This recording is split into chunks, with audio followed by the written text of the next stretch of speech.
My watch dies quick. Do you have an Apple Watch? No, I have a Garmin. Oh, okay. It dies very quick. And then I always have to put the code in every time I use it. But anyway. But you don't have to include that part, right? Oh, Andy. Now I know how to listen. I know how to Andy. trigger. We can trigger the edits by saying Andy messed up. Andy, you messed up. Andy, you messed up. You gotta fix it. Hi, Beryl. How you doing? I'm doing good. All right. So how's it going this summer? It's going to be going well. I'm going to the ALA. Yes. I think we mentioned that before, but We have, but I the time finished is the coming. presentation and I've uploaded it and I'm on my way there. All right. Yeah, I think by the time this episode airs, I will have already done it. All right. And hopefully it goes well. I was honored by being asked to do a flash presentation for one of our vendors, SpringShare. Okay. On how the VLC uses SpringShare products. Mm-hmm. And we use with staffing, because we use LibStaffer. We also use it with appointments with, what is it called? What is it called when you make an appointment? Oh, LibCal? LibCal. And the calendar of events, all of that. We use it a lot. So, okay. Yeah, so I'm going to be putting that together after we finish this. All right. And what's the title of your presentation? At the ALA? Mm-hmm. Beyond Books, Virtual Reality in the Academic Library. All right. Is that going to be in the Digital Commons? Yes, it will be. Okay, so be on the lookout for her presentation. Commons. So if you're interested in finding information, it'll be in the Digital Commons. All right. Okay. All right. So today we are talking about political science. Political science. There were so many inappropriate VR experiences for political science. My goodness. But I think I found 3 that I think will be good. Well, that's good. Mm-hmm. And are they they're just available on the Steam store? They are available on Steam, a couple of them on both Steam and Meta. Oh, okay. Mm-hmm. Interesting. You got my questions and you don't want to guess. I got a recommendations and that I can suggest. Yes, there's library questions that are part of the quest. Here's Beryl and Laura with instruction requests.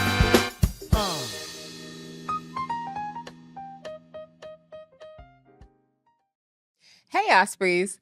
I'm Lauren Odom, and I'm the Instruction Librarian. And I'm Beryl White-Bing. I am the Virtual Learning Librarian.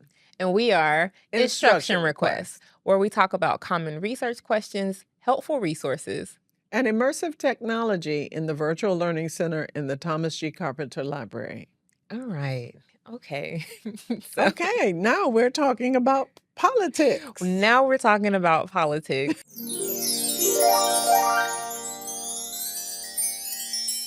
And we're going to go over a question that came into the library chat. I'm not going to give any identifying information or details, but the person was doing research on Google Scholar and they found an article that was supposed to be available via print in the UNF library. And when they looked, they couldn't find it.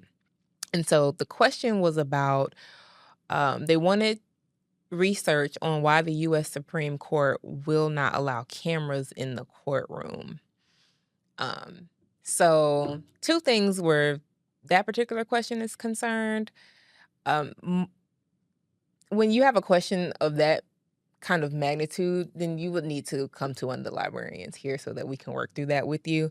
If it was available as a print periodical, if anybody just doing research, if you're looking in OneSearch, or if you do go to Google Scholar and some kind of way you see that it's supposed to be available in print, you can contact our Access Services Desk and see if someone can locate that item for you, or they can look into OneSearch to see if it's actually available in print, and it's not something that's maybe older or outdated or something like that. But the other thing is some of the databases that we're going to go over today are places where you can look up that information. But the primary database that comes to mind is Nexus Uni. Nexus Uni is the university level of LexisNexis, which is where you can look for like legal cases and court cases. And so if you wanted to find documents, court documents on that particular ruling in the Supreme Court, that would be a database that you could use. And then we also had a ticket come through the library chat recently where someone was asking about government documents. Yes, they're doing historical research on Cecil Field Naval Air Station on the west side of Jacksonville, which used to be an active naval air station. But now, of course, it's closed. I think the city runs it, and there's a aircraft company out there, and it's very near FSCJ Cecil Field campus. And they were looking for any type of research in using that, and I was able to find several documents actually in Gale One file. So if you go into the database and just go to Gale One file, they have government documents there. Florida Memory Project had a couple of documents, so she was very happy and very overwhelmed with all of the information that we had available for her in Gale One file. Okay. All right. So what's happening in instruction? A lot of people are on vacation Yeah. right now in instruction. That's about all I know about what's happening in Yeah, instruction. it's a slow season for us this summer, as we are really just kind of preparing for what's coming for fall. For fall, we're so- talking about, we are in July, we're going to be meeting to talk about LIFS, Yes. which is Library Instruction for Transfer Success. And we're going to kind of revamp it and make it a little bit more prominent Right. on campus so that we can provide services to transfer students to give them the support that they need. So if you are a transfer student or if you are a faculty member who has a transfer student, if you would direct them to the LIFS LibGuide, which you can find in our list of LibGuides. Just put in LIFTS UNF Library, and the LIFS LibGuide will be the first result. So we'll have everything on there. I think we're going to continue the library open office hours in the fall, and we're going to incorporate some pop-up library instruction in the library. Yes. And we're talking about a social during the week of WOW. It hasn't been fully fleshed out yet, but we are talking about doing that as well in the fall. Another thing that I'm working with the head of instruction on is an assessment of the VLC to get more of you to come to the VLC so that we can provide more services. I think in 23-24, we had 1,012 students come to the VLC, which was pretty good. Wow. 24-25 is still going on, so I'm not going to say, but it's a little bit less, maybe about 800. But I think that's because the cycle of courses. I had a couple of courses that did not meet this year that came and brought all of their students, and it was a large class. So I think that might be the cycle of instruction, how you have some courses that are not every year, but every other year. And I think that's the reason for the decrease. But we want 2,000 students to come to the VLC. I want all 16,000 students to come to the VLC. So we're going to do a massive survey and just survey the students and find out if they know about the VLC, what stops them from using the VLC, I think one impediment is that we're on the 3rd floor and it's the quiet floor. We get complaints all the time about noise. I also think there's like an assumption that you have to have like a reason to go to the VLC, Yeah, or you there have to is have that something to assumption do, not that that you can just drop you or can that it has drop to be in. a thing. You know what I mean? Like you Right. can just drop in for 15 minutes. And during my research for my presentation, I found out that the goal of the VLC, they had 2 goals. One, to support faculty members who were using immersive technology in their courses. And the second one was to provide a place for students to explore immersive technology on their own. Right. So you can have a class that comes into the VLC for a specific purpose, but you yourself can come to the VLC, bring your friends to the VLC. Registered student organizations can come to the VLC. Individuals can come to the VLC. And you can use the VR that the library has, or you can log into your own accounts and use your accounts. So that's what's happening in instruction right now. Okay. Okay. All All right. So now we're talking about politics. We're talking about politics. So we're going to go into some of the political science databases today. And so as always, we have to navigate to the databases via the UNF website at unf.edu/library. You're going to click the database list link next to the OneSearch search bar, and it will take you here. Under the subjects drop-down menu, you're going to choose political science, and that will yield you 21 options for political science databases. Today, we're going to look in 3 of those. One of them is HeinOnline, which really is like a database inside of a database. So it has its own A to Z list, and you can go into any of those based on whatever the area of interest or the topic of your research may be, and research inside of HeinOnline that way. And then we have the all subjects, all database types. It's very similar to our database list page. Then we have the U.S. Government Resources Database, which is part of the Federal Depository. And we actually are no longer a federal depository here at the University of North Florida physically, but you can still access all these things digitally via this database. This database is actually, I was digging through it, and it's really kind of technical, almost like the OCLC, which is like the back end of library resources, and it's set up kind of like the catalog. It's a little bit more involved in terms of navigation. You wouldn't just do a basic keyword search the way that you would in OneSearch. So it's filled with a lot of resources, but you may need assistance, and you can just come to the librarians. We can help you navigate this if you're looking for something specific. And as a librarian, I've never used it before, but if you tell me what we're going to be looking through, I'll find out how to use We it. can absolutely find it. Absolutely. And then lastly is the U.S. Declassified Documents I think that's the one database. that I looked in, and it took me to Was one file. it? Okay. Yeah. Well, it's Gale, Net Yeah. Gale family. So this is where you can go and actually find declassified documents. I suppose it speaks for itself, but I thought that was really cool. I don't think that's a common one or one that people really know is there. So I really wanted to highlight it.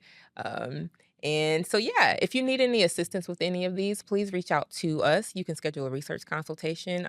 If it's during the fall, jump into one of our Zoom rooms for library and open office hours, or send us an email to Live Answers. There you go. There you go. All right. Here we go in the VLC. Now the VLC. I don't have a whole lot today to Andy. Oh, I guess it would be me, yeah.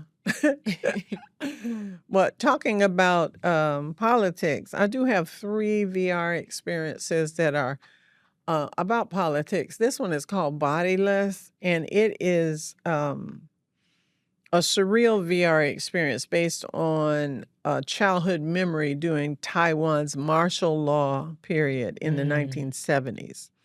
You become a deceased political prisoner's ghost in his journey to find his way home. Bodyless is the retrospective martial law governing, and ultramodern digital technology are fused in a dark oppression against folks living in beliefs. The audience experiences the journey through the eyes of an old man who was a political criminal under a government secret experiment. So if you're studying world politics, or specifically Asian politics with Taiwan and China, you might be able to want to use this particular experience. Another world politics experience is called A Clever Label. It's world politics, but I think it can be appropriate to our American political system right now, particularly because this particular experience enables audiences to unearth hidden connections between anti-LGBTQI lobbyists, politicians, and organizations, and Australian politicians. It features documentary host Michaela Ledwidge, who is a queer trans woman, and she's a documentary host. At the height of the Safe Schools debate in 2016, she walked past a rally at Town Hall where 15-year-old children spoke of the suicide of one of their classmates. So the Australian politicians use parliamentary privilege to equate homosexuality with pedophilia, and this particular experience explores that. So it's a political experience, VR experience. The next one is gerrymandering. I keep saying gerrymandering, but it's Gerrymander Madness. And Gerrymander Madness is a game, and you are in North Carolina, and you're in the legislator's office, and you get to manipulate the districts of North Carolina to gain political advantage to a chosen party. So that's Gerrymander Madness, and it's a VR experience. That is a good one. Yeah. So those are the three: Bodyless, Clever Label, and Gerrymander Madness. Okay. Yeah. I don't have a video this week, or my VR champion flaked on me. I haven't spoken to her, but I'll have her for she promised me she would. So Okay. I'm sure I'll have her for the next one. Okay. Well, Okay. that's fine. Those are very interesting. And I definitely think they would get users thinking. Yeah.